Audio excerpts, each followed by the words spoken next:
The studio lights of Lorraine glowed softly as the familiar morning theme music faded out. The audience applauded warmly, unaware that within minutes, one of the most shocking moments in daytime television history was about to unfold. Sir Ian McKellen, legendary actor, cultural icon, and beloved by millions, sat calmly in the guest chair, his hands folded neatly over a navy blazer. At 85, he carried the quiet authority of someone who had nothing left to prove. His silver hair was combed back, his eyes sharp, observant, and unmistakably tired of shallow conversations. Lorraine Kelly smiled brightly at the camera, her practiced warmth filling the studio. "Now, my next guest truly needs no introduction," she said cheerfully. "A titan of stage and screen, from The Lord of the Rings to X-Men, please welcome the incredible Sir Ian McKellen." The applause swelled. Ian nodded politely, offering a small smile. But those closest to the set noticed something unusual. He didn't look relaxed. He looked guarded. As the applause faded, Lorraine leaned toward him. "Ian, it's such a joy to have you here. How are you feeling today?" Ian paused for just a fraction of a second too long. "I'm well," he replied carefully. "Though I must admit, early mornings are not quite as magical as they once were."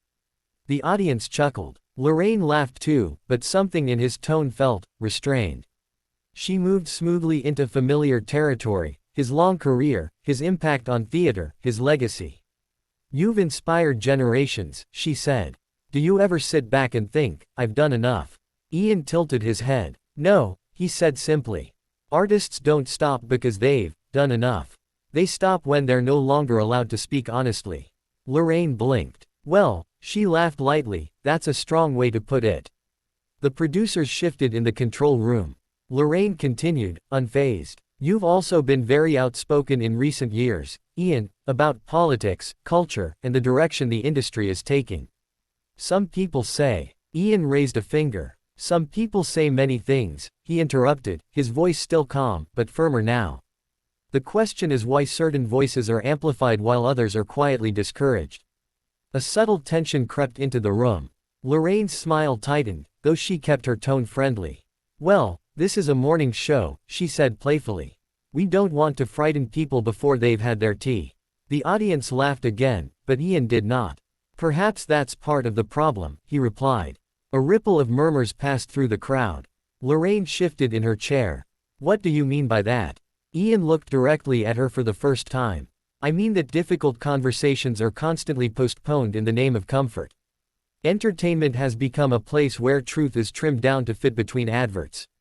The studio fell quiet. Lorraine cleared her throat. "We do like to keep things light here, Ian." "I'm aware," he said. "I was told that before coming on." The control room lights flashed. A producer leaned forward. Lorraine laughed awkwardly. "Well, you're here now, and we're delighted. Let's talk about your new stage project." Ian didn't move. "With respect," he said, "I was invited here under the premise of discussing my work and my views. If the latter makes people uncomfortable, perhaps the invitation should never have been extended." A sharp intake of breath echoed from the audience. Lorraine's tone cooled slightly. "Ian, no one's trying to silence you. But there's a time and place." "And who decides that?" Ian asked quietly. Lorraine hesitated. "We all do, collectively." Ian smiled sadly. "That's rarely how it works." The tension was now unmistakable. Lorraine glanced briefly toward the camera, then back to Ian. "Let's not turn this into an argument," she said. "Our viewers tune in for positivity." "Positivity without honesty," Ian replied, "is simply denial with better lighting." A stunned silence followed. The floor manager raised his hand off camera, signaling Lorraine to steer the conversation away. She leaned back, crossing her legs. "Ian," she said, more firmly now, "if you're suggesting this show avoids truth, I think that's unfair." "I'm suggesting," Ian replied, his voice now edged with steel, "that truth is often filtered here, smoothed over so it doesn't challenge anyone with power." Lorraine's smile vanished. "That's quite an accusation." "It's an observation," Ian said. "One formed over decades of watching voices like mine be welcomed, until they say something inconvenient." The audience was frozen. No clapping. No laughter. Lorraine took a breath. "You know, Ian, many people would say you've had an incredible platform your entire life. And I would say," Ian shot back, "that platforms are not gifts. They are responsibilities." Lorraine's jaw tightened. Are you implying this show is irresponsible? Ian met her gaze without flinching. I'm implying it's careful. The word hung in the air like smoke. Lorraine straightened in her seat. Well, we're not here to lecture people. Neither am I, Ian replied.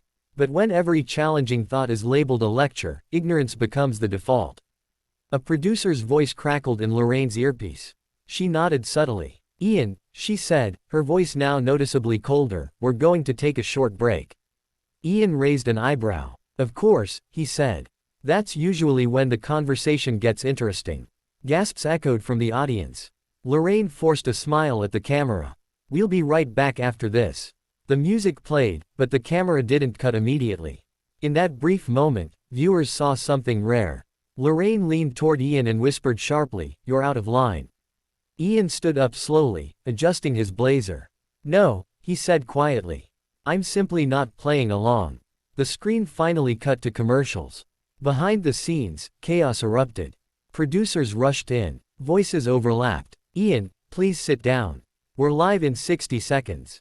This isn't the agreement." Ian remained standing. "I agreed to speak honestly," he said.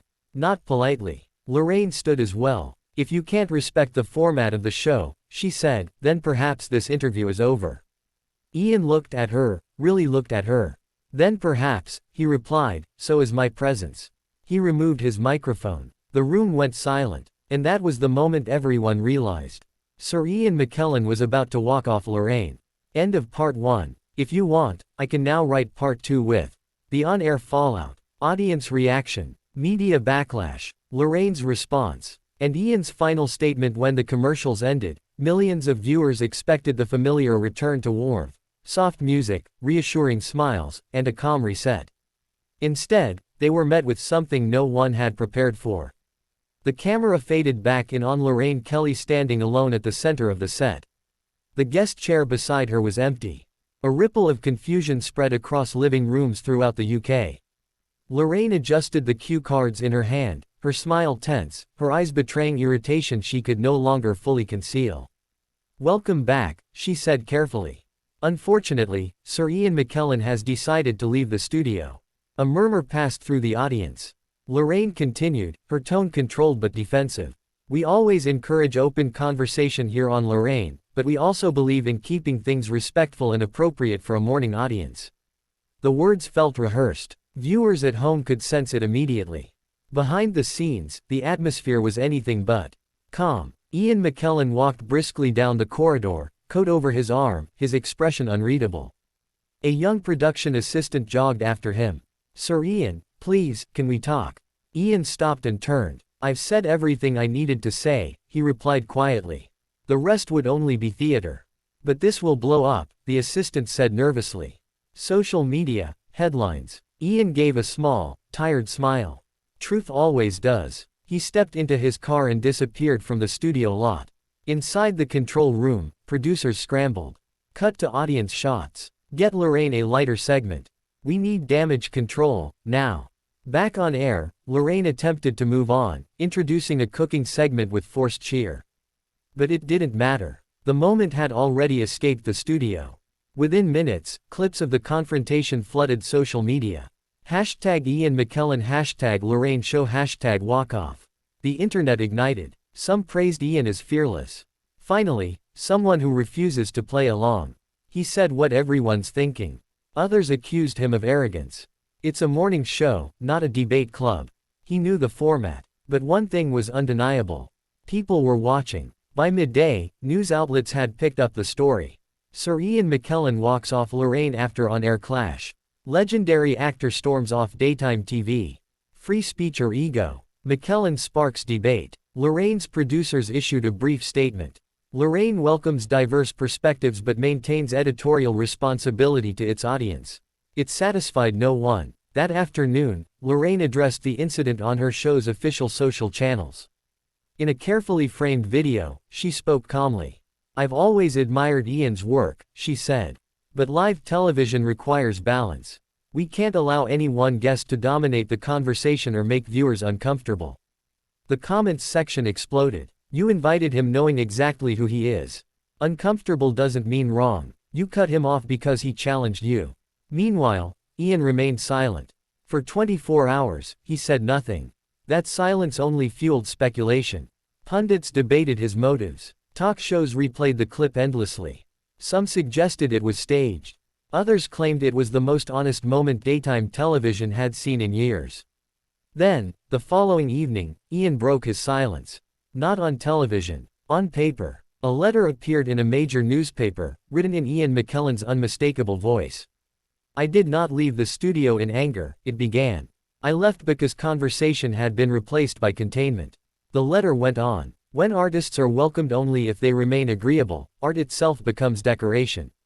I have no interest in decorating discomfort." The public reaction was immediate and intense. Actors, writers, and journalists weighed in. Some defended Lorraine, arguing that morning television had a specific responsibility. Others sided with Ian. A veteran theater director wrote, "Ian did what few dare, he reminded us that politeness is not the same as honesty." Even former guests of Lorraine began sharing their own stories, moments when topics were redirected, questions softened, discussions cut short. The cracks began to show. 2 days later, ratings for Lorraine spiked. Not for the cooking segments. For the controversy. ITV executives held emergency meetings.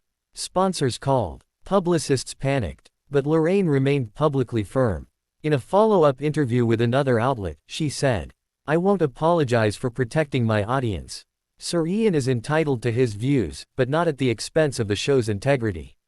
That statement drew a response from Ian's longtime friend and fellow actor, who posted simply, "Integrity isn't fragile." The debate had shifted. This was no longer about a walk-off. It was about who controls the conversation. A week later, Ian appeared unexpectedly, not on a rival talk show, but at a small theater fundraiser. When asked about the incident, he paused. "I don't regret leaving," he said. "I regret that leaving was necessary." The audience stood and applauded.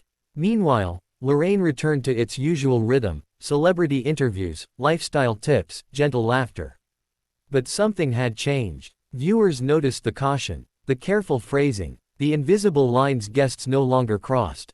And every time a conversation ended too neatly, people remembered the empty chair. In private, insiders whispered that Lorraine herself had been shaken by the incident more than she let on. Sources claimed she felt blindsided, challenged in a space she believed she controlled. Two professionals, two perspectives, one unforgettable clash. In the end, neither Ian McKellen nor Lorraine Kelly truly won. But the audience did. Because for one brief moment, daytime television stopped being safe and told the truth.